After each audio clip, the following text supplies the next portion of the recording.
Allahu Akbar.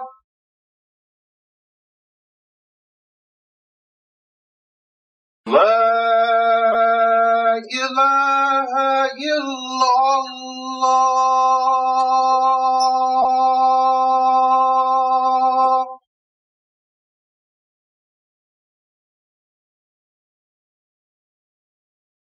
Alhamdulillah. وأشهد أن لا إله إلا الله وحده لا شريك له. Praise be to God. We bear witness that there is no God except the one God.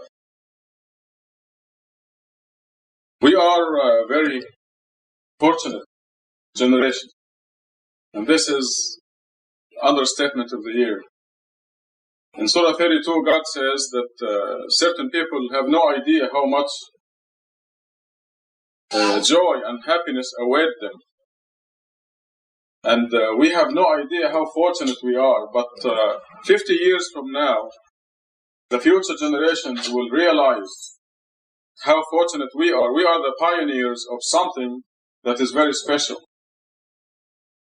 About 50 years ago, for example, God's miracles through His messengers existed without any proof. And even now, our generation, excluding the pioneers that we have become, you go to them and say, Moses threw down the staff and it became a snake. And they say, sure. Oh yeah, sure. The unbelievers. Even the believers have doubts. You tell them Jesus revived the dead. And they say, oh, maybe he just fainted or something, or he was just, he was sick or something and he came back to life. They do not believe those miracles. But now, God gives us the first tangible evidence that when Moses threw down the staff, it became a snake. Because what we have, and turns out that this has been always the case in the scriptures, in the Bible, in the Old Testament, the New Testament, everything that God sent down, everything that God created, you and me and the sun, the moon, the stars, they all have God's signature on them.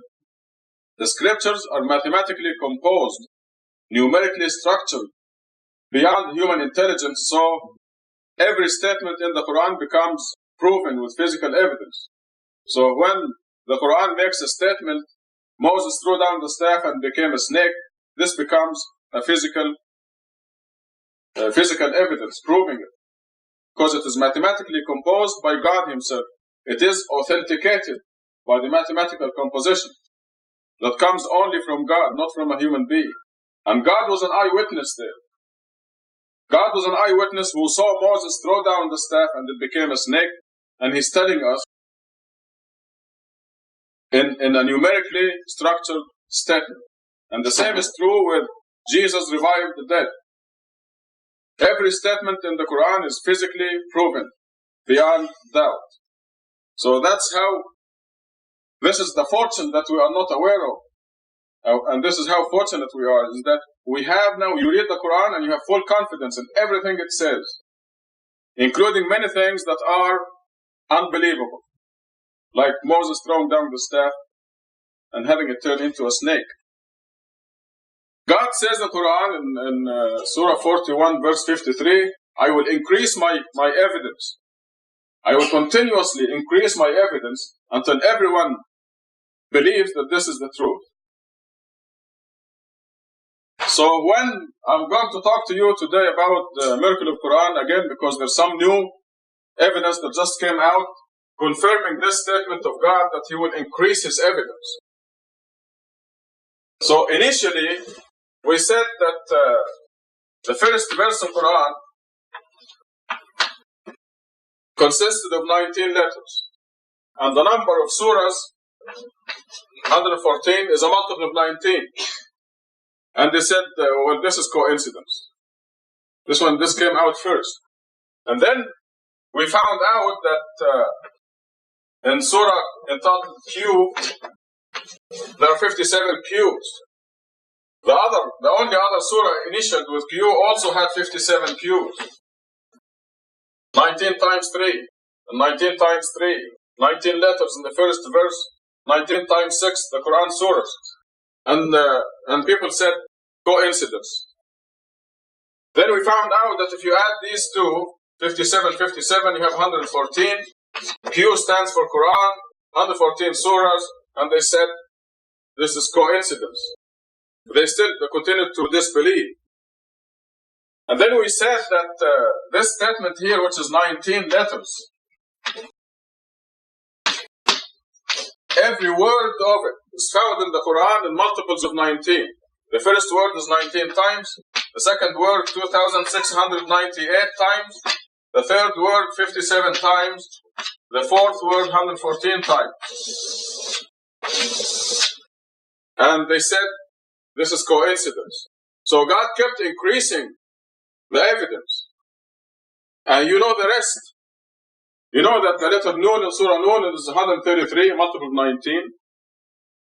You know that we have, I'll just remind you of a few of those, so you will be the people who appreciate the Masjid Tucson miracle more than anybody else. There are 7 surahs initialed with Hamim, HM. 7 chapters constituting about 1/10 of the Quran. And you count these letters in the 7 chapters, and you have 2,147 of these letters in the 7 chapters. This is 19 times 113. If only one ha, one h, or one m was lost or added or substituted in the last 1400 years, this will increase by 1 or decrease by 1, and the whole thing disappears. The whole thing collapses. So you can see the mathematical composition that is beyond human intelligence and has to be from God. The thing that gives you confidence that when Moses threw down the staff, it became a snake. It was like you're an eyewitness. You're just as good as an eyewitness, if not better. When Moses threw down the staff and became a snake, how many people saw that? Very few people who were inside the palace hall with Pharaoh. And how long did it last? A few minutes. And that was it. That was the end of it. The miracle happened. A few people saw it. It was over in a few minutes. But this miracle of Quran is continuous. Forever. It is perpetual. It is doing 2 things. It is a continuous miracle until the end of the world. And it confirms all those temporary miracles that were limited by time and space, like Jesus reviving the dead. How long did it take for Jesus to revive Lazarus? How many people saw Jesus revive Lazarus? But now we know, now we are witnessing that miracle now. Millions of people. By mathematically composed statements, authenticated by God himself. We know that this is not man-made. God wrote that and was an eyewitness. So when this came out, they said, we don't believe it. I just received a review written by something Philip. Philip is the last name. It's not our Philip here. Some other Philip. And they finally admitted that there are 4 or 5 surahs that actually have multiples of 19. What they admitted was the Q's, that these are 57 in each of the Q initial surahs. So that's 2 surahs. The end, in Surah 68, they said, yes, this is correct.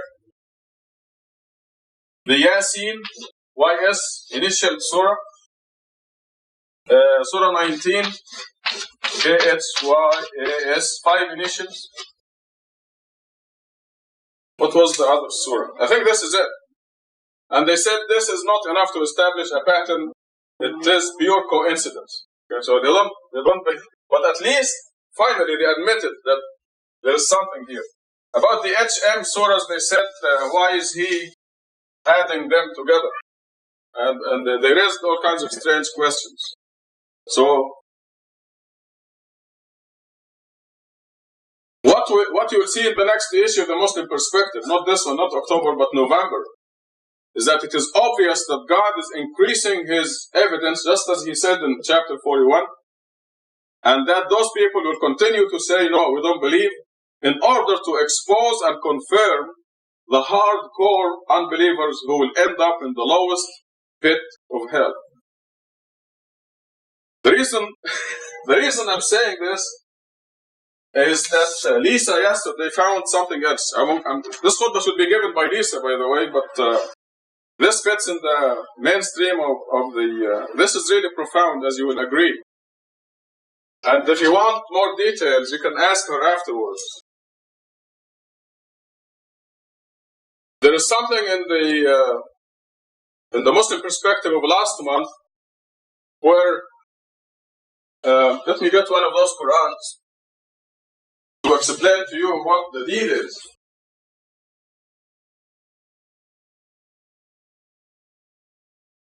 The preliminary information that you have is that 114 surahs in the Quran, 29 of them are initialed with the Quranic initials ALM, Q, N, S, K, H, Y, and so on. These initials, 29 of them.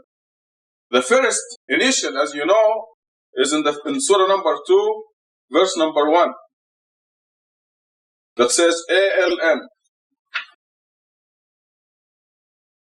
The first one is in surah number 2, verse 1. And the last one is the initial N in surah 68. Here it is. So, this part here of the book is what is between the first initial and the last initial.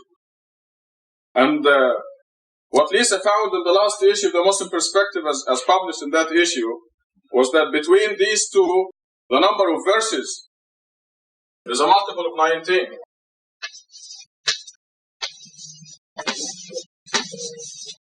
(5,263) between the first initial and the last initial. It's a multiple of 19. 19 times 2,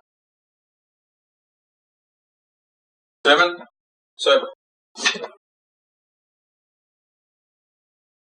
Excluding the two false verses at the end of surah number 9.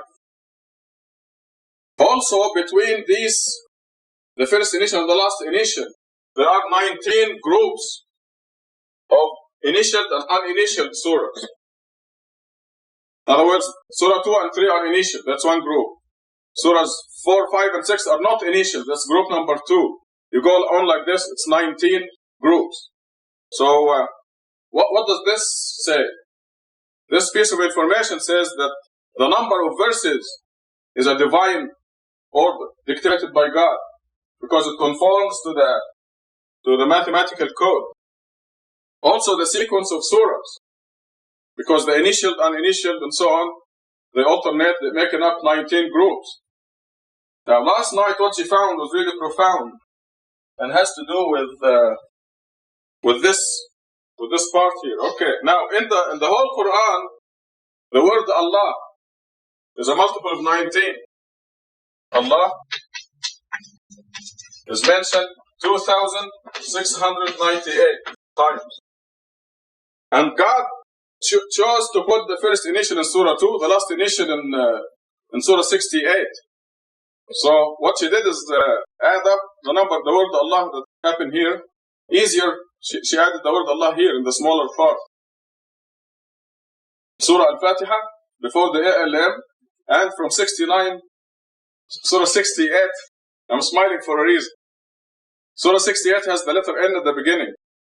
So counting the word Allah outside this came to 57. Allah. The word Allah outside. In this portion here. And in Surah Al-Fatiha. There are two of them in Surah Al-Fatiha. Now, when she counted these verses, you count from ALM, that's verse 1 of Surah 2, to the letter N, that's verse 1 of Surah 68, and you stop, because there are no initials after N.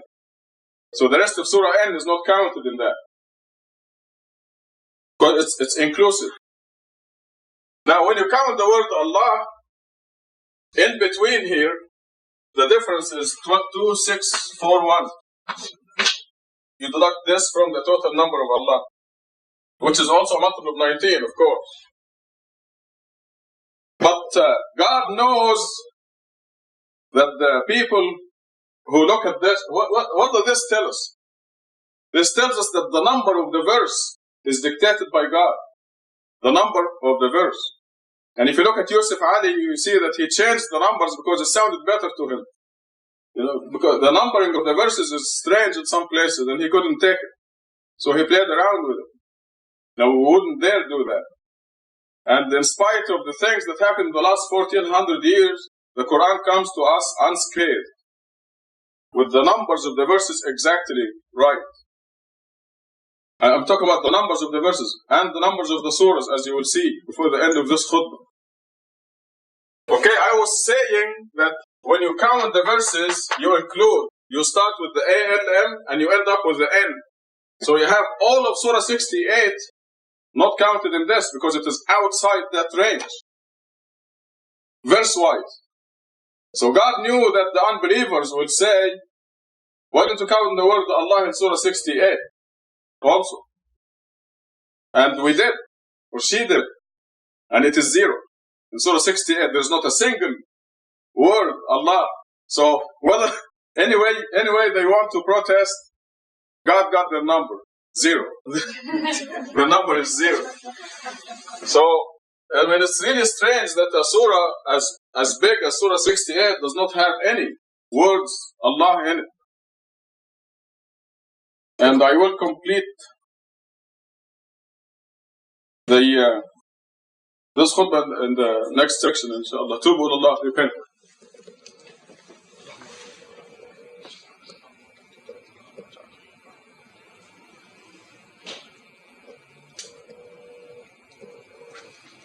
Alhamdulillah, wa ashhadu an la ilaha illallah wahdahu la sharika lah. This is only a small part of the great miracle that was discovered yesterday. And I have been going around the world this morning to spread the news out of here.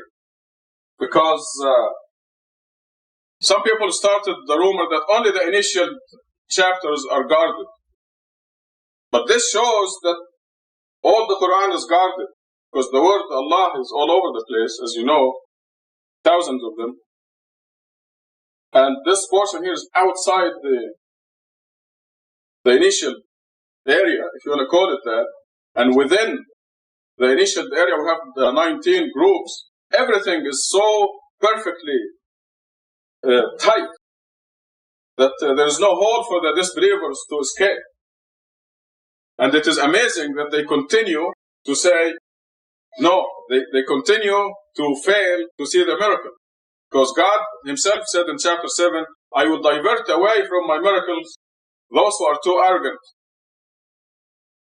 And no matter what kind of miracle you show them, they will not see it. God said that. So, this is the explanation. Now listen to this. These 57 words, Allah, that are outside the initial, that are here, they happen in surahs and verses, certain surahs and certain verses. And when you add the numbers of the surahs and the verses where these happen, the total is 2432, 2432. And this is 19 times 1, 2, 8. Right. Now this is a big number. You add the numbers of the surahs and the verses where the word Allah occurs. And you're going to read this in the next page of the perspective. Now what does this tell us? This tells the sequence of the surahs is dictated by God. The number of the surahs, the number of the verses where the word Allah takes place, where the word Allah occurs. And it is so magnificent because there are verses where more than one Allah, you find 1 or 2 or 3 Allahs in one verse. But you cannot count the verse twice. So this system is so perfect. You have no doubt that you are reading the words of God right here. And when God says, I put guards on you, you know that there are guards on you. So you will not receive a scratch without God's control, without deserving it, or without a good reason for it. Because sometimes God will mess up your life in order to have something good happen to you. Joseph had to go to prison in order to rule Egypt afterwards. He had to. So going to prison was equivalent to going to school and graduating with a degree. He graduated from the prison to rule Egypt. So even though the prison looked terrible, like a disaster, it was to promote Joseph to a good position. So when God says, I put guards on you, when God speaks throughout Quran about invisible soldiers, you know that He runs this world with invisible soldiers. When God says that everything is written down before the earth was created, everything is already recorded. What you're going to do next year is already recorded. How many kids you're going to have is already recorded. Who they are going to marry is already written down. What day and time and hour and place you're going to die is written down. Everything is written down, recorded. God says that. And God says, I'm telling you this so you don't feel sorry for the things you miss and you don't get excited over the things you attain. You have, the believer has an even keel. He or she doesn't get excited or depressed. Because everything is already recorded. There's nothing anybody can do. But He guarantees victory for His people. I mean, to the point, I'm going to read for you Psalm 91 again, which I read for you before. And these were mathematically authenticated too. David's Psalms. Now we have evidence that the whole scripture, we're talking about the original scripture, was mathematically authenticated. This psalm happens to be confirmed in the Quran. When God says, I'll make you a king or queen on earth, you know that this is from God and you know that it is the absolute truth. When God tells you, I'm doing everything, you know this is the absolute truth. And when you pass the initial tests and you worship God regularly and you do the 5 prayers, certainty will come to you. I'm smiling because this is something that we live every day. We lived it today. God was showing us that we are not doing anything. Even the words we utter. God is doing everything. And when He says this, you know that it is the absolute truth. Here is Psalm 91. Very quickly. You who dwell in the shelter of the Most High. This means every believer, talking to you. Who abide in the shadow of the Almighty. You've decided to join God. You abide in the shadow of the Almighty. Say to the Lord, my refuge and my fortress. This is what you say. You decide to tell God, my Lord, you're my refuge, you're my fortress. For He will rescue you from the snare of the fowler, from the destroying pestilence. With His pinions He will cover you. Under His wings you shall take refuge. His faithfulness is a buckler and a shield. One of God's name in the Quran is the faithful. When you tell God, I'm going to join you, I'm going to be with you, I'm going to believe your word, God is faithful to you, and He will fulfill His part of the promise. You happen to have no power, and He has all power. You can do nothing for God, but He can do everything for you. Okay, David goes on and says, with God's inspiration, you shall not fear the terror of the night, and the arrow that flies by day. You shall not fear the pestilence that roams in darkness, nor the devastating plague at noon.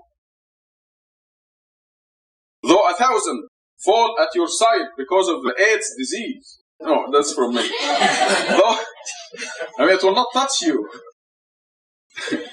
Though 1,000 fall at your side, 10,000 at your right side, near you it shall not come. This is what God is saying. These are God's words that He reveals through David. The Psalms were written by God through David's mouth to teach us.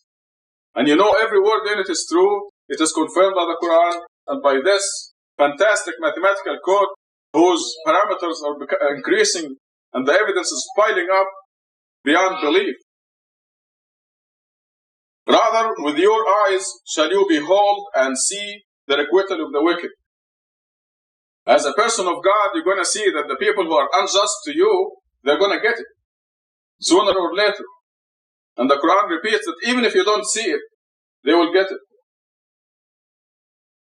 God will let you know. You know, they may persecute you until the last week of your life, and you may not see it. This is what the Quran says, whether you see it or not, they will get it. But if you're alive, you will see it. God will let you know. Because you have the Lord for your refuge, you have made the Most High your stronghold. When God controls Ronald Reagan, your boss, the president of your company is God, really. And He runs it. When the president of the company gives you a raise, God is really the one who's really, when God manipulates the president of your company. When the president of your company reprimands you, God is really doing that. He controls this man's or this woman's heart and mind. So because you have the Lord for your refuge, you have made the Most High your stronghold. No evil shall befall you, nor shall affliction come near your tent. You know that these words are God's words that are proven mathematically. You have confidence. Like this, Moses throwing down the staff and became a snake. Now you have confidence that this is the truth. Now you have tangible physical proof that this is true. And you better believe it. Now listen, this is how the mechanism is. Listen to this. For to His angels He has given command about you, that they guard you in all your ways. Upon their hands they shall bear you up, lest you dash your foot against a stone. They're going to carry you up like this on their hands if you're going to dash your foot against a stone. You better believe that. God is saying it. It is proven mathematically. Lest you dash your foot against a stone.